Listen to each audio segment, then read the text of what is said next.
জাক মহোৎসৱৰ ভাওনাৰ আঁৰৰ ব্যক্তি এওঁলোক উপেন ভৰালীৰ কণ্ঠত পুতনাৰ আৰ্তনাদ শুনক।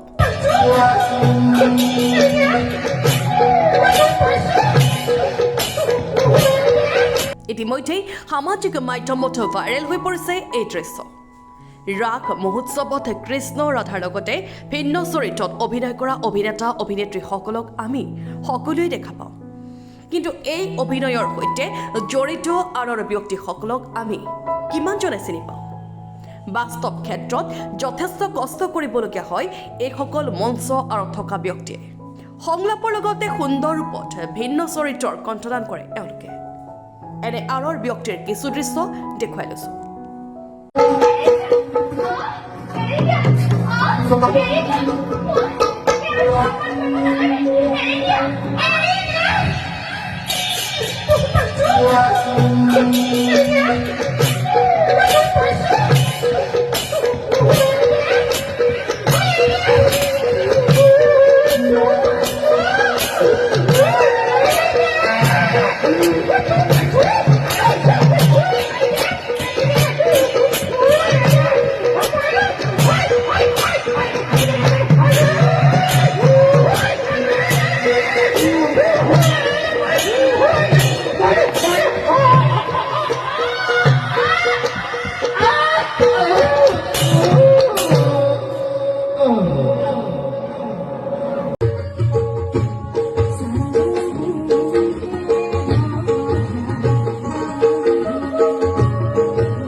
বাকী ৰাইজ এইজনলে মন গক মাল দেখিছে নে? আপুনি কি আজি ৰঙা দৈত্য নি নে গুলপীয়া? ইফালে মোক কৈ দিয়ক, কি দৈত্য আজি আপুনি? এইটো এতিয়া পটোৱাল এনেই কিন্তু বনাইছে এইটো মুৰ্গী টাইপত। এতিয়া কণীয়ে পাউডাৰ নাই, মতা মুৰ্গীয়ে নাজানো আৰু। মুৰ্গী দৈত্য ৰাইজ চাই লওক, জীৱনত আপোনালোকে দেখিছেনে মুৰ্গী দৈত্য?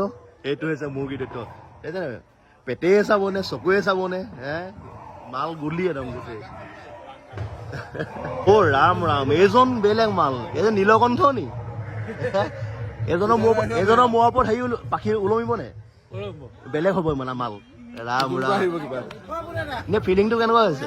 সুন্দৰ সুন্দৰ। ৰাম ৰাম।